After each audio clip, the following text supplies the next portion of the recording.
First natin gagawin, maglilinis tayo na. Ito, lilinisin natin ang tulingan. Medyo malalaki ng konti yung nabili ko, pero okay lang yan. Ayan. Madugot talaga itong tulingan. Kailangan guys, linisin natin ng mabuti ang tulingan. Ayan, at nako. Ayan. Meron ditong tinatanggal. Ayan. Oh. Kailangan matanggal natin yan para safe.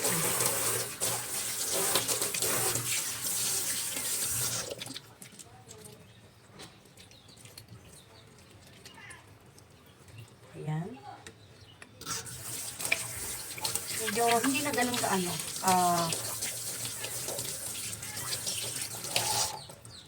fresh yung ating biniling tulingan, pero okay na okay pa naman. Ayan. Madali lang naman actually linisin ang tulingan. Ayan, pag hinila mo na ang kanyang hasang dito.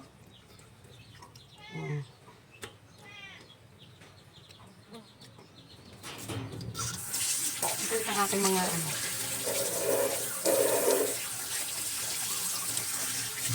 kailangan malinis na malinis talaga.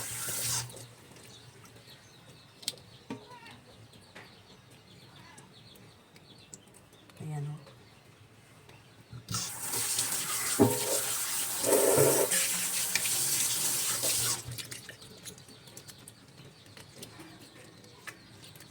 I want to live. Yan, talagang ugaling bungangirang high blood kapag may ginagawa. Hindi maiwasan ang kumanta.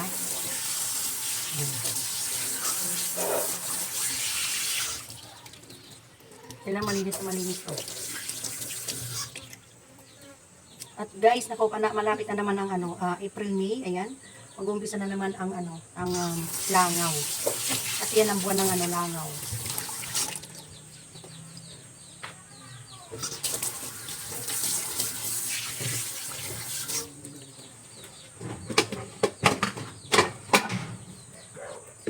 Ayan.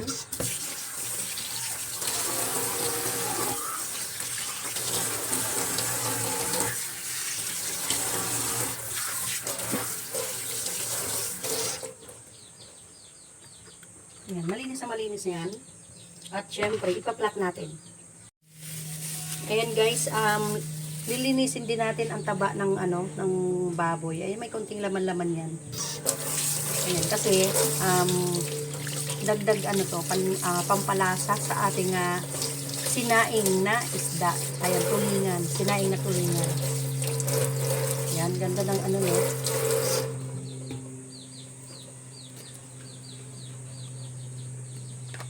At linisin pa natin ang ating ibang ingredients. Sili, hindi mawawala. Linisin natin yan kasi kung saan-saanan to na ilalapag.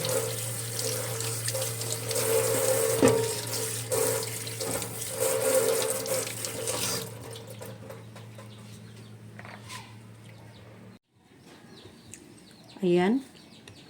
Medyo malaki talaga yung ating nabiling tulingan. Pero okay lang yan. Ayan, syempre, natin yan, lagyan natin ng hiwa sa gitna. At dito din sa kabila para manuot ang ayan, at ipa-flat natin yan ha. Ayan, ipa-flat natin yan, huwag natin isama yung ulo kasi ayan, masamasahiin natin. Ipa-flat natin, ayan, na-flat na siya. Ganito, ayan. At ganun din ang gawin natin sa iba.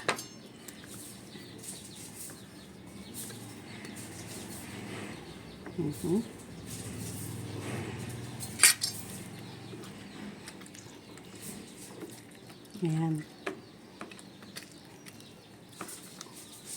Siyempre, ayan na, flat na. Gawin natin ulit sa iba. Ganun lang naman. Para pati yung tinik ng isda ay talagang maging malasa siya. Yan ang ating sinaing na tulingan. Yan. Guys, ito ha, bawal ang warning ko lang ha. Bawal dito ang diet. Yan. Kasi pag nag-diet kayo, masisira ang diet nyo guys. Ayan. Na-flat na siya. At ito, hiwain natin ang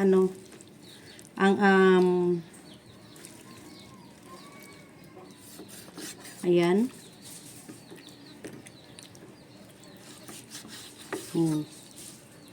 Ang taba ng baboy, syempre. Kasama kasi yan sa ilalagay natin.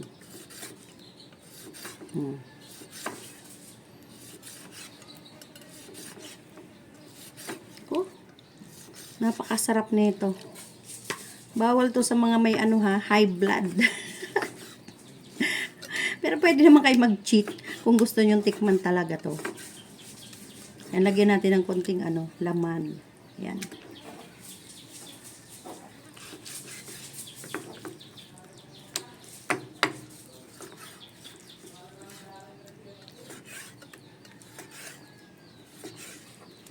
Sarap nito guys. Ako, kapag matikman nyo tong luto ko na to, sinasabi ko sa inyo, balikan nyo talaga. Sulit ang inyong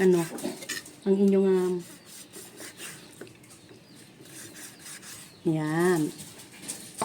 At syempre, prepare na natin.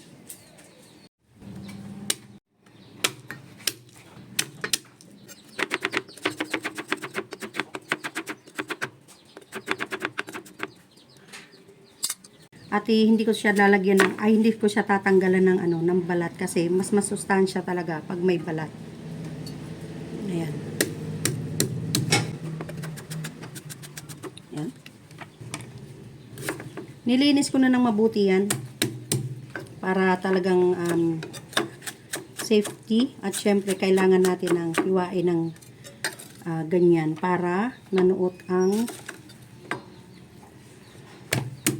talagang manuot, kumbaga ang lasa niya ay manunuot doon sa sa ating tulingan. Ayan. Mas maraming luya. Mas masarap. Mapaglagay kasi ako ng ng luya. Lalo na sa mga may ubo, yan, isa rin yan. Mga katulong yan. Ayan. Sunod natin ang sibuyas. Ako guys, hanggat maaari yung kumitipid sa sibuyas. Mas masarap kasi pag maraming sibuyas. Mas malasa. Ayan.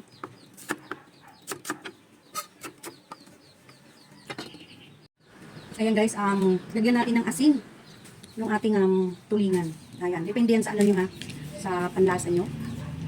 Ayan. Kasi ang tulingan, ayan, yan, habang niluluto at may asin, nagpapatis. Ayan, yan ang nagbibigay lasa. Ayan, at syempre, lagyan natin ng twist. Ayan, lagyan natin ng twist yan.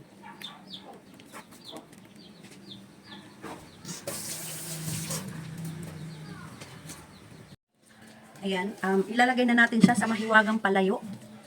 Ayan, masarap kasi pag sa palayok ilagay. At kailangan natin lagyan ng ganito para hindi dumikit sa palayok ang ating isda. Ayan. Ayan, para siya, nakahang. Tapos, ilagay na natin ang dahon. Ayan. Ayan. O, lagay natin dyan. At, ilagay na natin ang, ayan ito. Ilalagay natin guys dito ang kamyas. Yes, kamyas po ang ilalagay ko dahil wala pong tag dito, walang dried kamyas. Ayan, nagdadagdag to ng lasa. Ayan. Hindi ko na siya iniwa. Ayan, kasi matagal natin ipakukuluan yan. At ilalagay natin na ang ating sinaing na tulingan. Ayan. At kailangan natin siya tag dito. Ayan, balutin ang ulo para hindi madurog. Ayan, ganyan lang siya guys. Ayan. Ayan, ganyan. Ayan. Ayan. Kailangan mabalot natin ang ulo.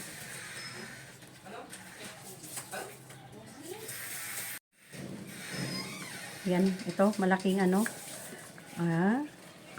Lagyan natin ng dahon. Ayan. Ayusin natin. Ayan.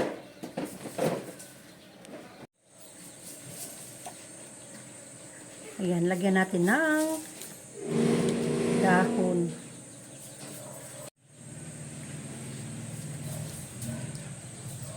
Ayan.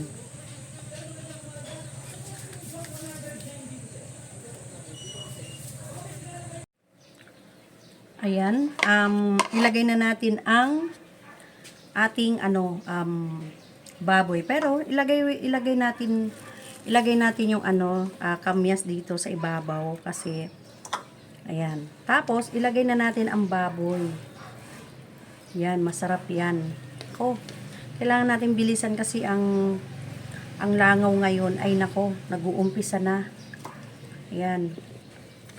Ayan, ilagay na natin ang sibuyas. Yan. Bawang at luya. Yan, guys. Ako talaga naman. Napakasarap nito. At ang ilalagay ay syempre lagyan natin ng konting asin. Ayan. Pampalasa. Paminta. Ayan. Gusto ko kasi may paminta. Dagdag pampalasa to. Ayan. At ang pinaka natin, ayan, star ng ating ayan, ang lagay natin ang gata. Bumili ako ng gata dito. Yan, yan ang ating, yan. Yan. Talaga naman. Ayan. Ayan. At, hihianuhin natin yan. Ayan, tatakpan natin yan. Pakukuluan natin ng, pakukuluan natin yan. At, syempre, 3 to 4 hours or 1.5 depende. Ayan, sa atin. Ayan. Ayan, ilagay na natin to sa sa kalan. Ayan. Ayan, buksan natin. Yan. Kumukulo na. Sarap niyan. At ilalagay natin ang kakang gata. Ayan. Para habang kumukulo siya, ayan, mag-unti-unti siyang ayan, maglalangis. Yan ang sinaing ni Bungangirang High Blood. At syempre para yung balat, yung taba ng baboy, sasabay din siya sa paglambot. Ayan, pa natin.